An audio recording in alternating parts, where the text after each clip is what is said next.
Alright guys, so this is how I did it to remove my oil pan, just change the gasket and do the polyurethane motor mounts. There's the mount. I use one of these Harbor Freight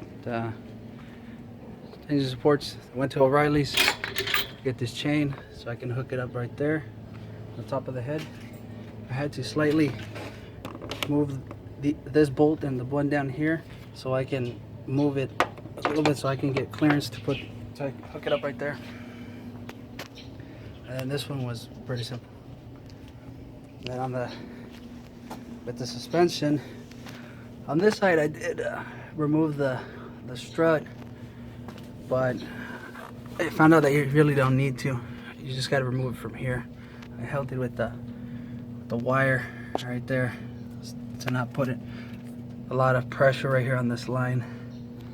And then let's see, on the other side,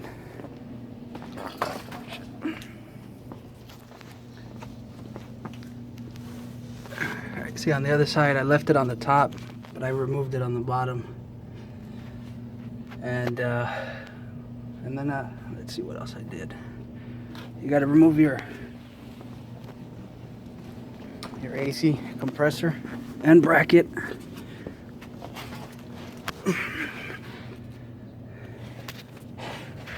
And for the sway bar, I just I just removed it from up there. I didn't remove the end loops. So you remove your AC compressor and bracket so you can get access to the motor mount right there. I already have the pan off, as you can see. So I remove that, remove the bracket. There's the bracket. You gotta remove also the alternator.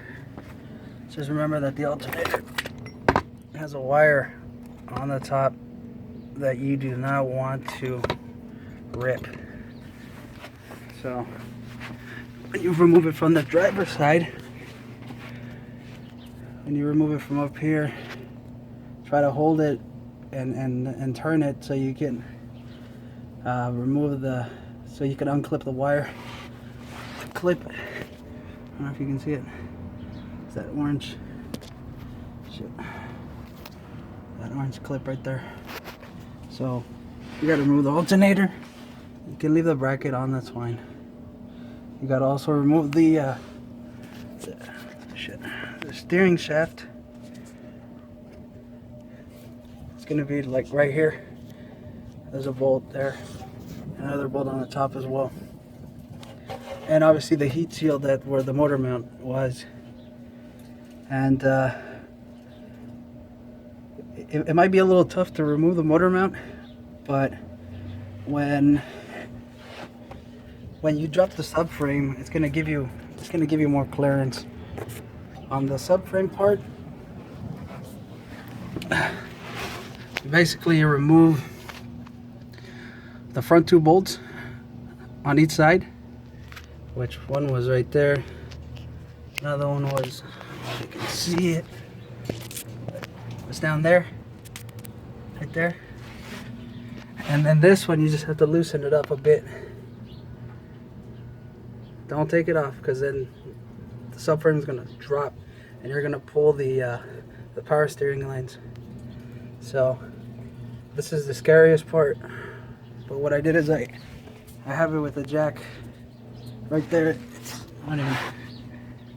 not even touching, but it's almost about to touch, so in case it drops I can catch it. And then also, if you're working under here, I mean, you know, you don't want to have the subframe come down on you. As far as the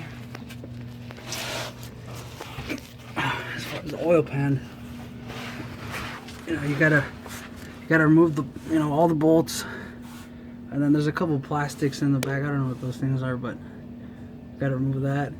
You also have to remove the alternator. All I did was I unscrewed it, and I didn't disconnect it.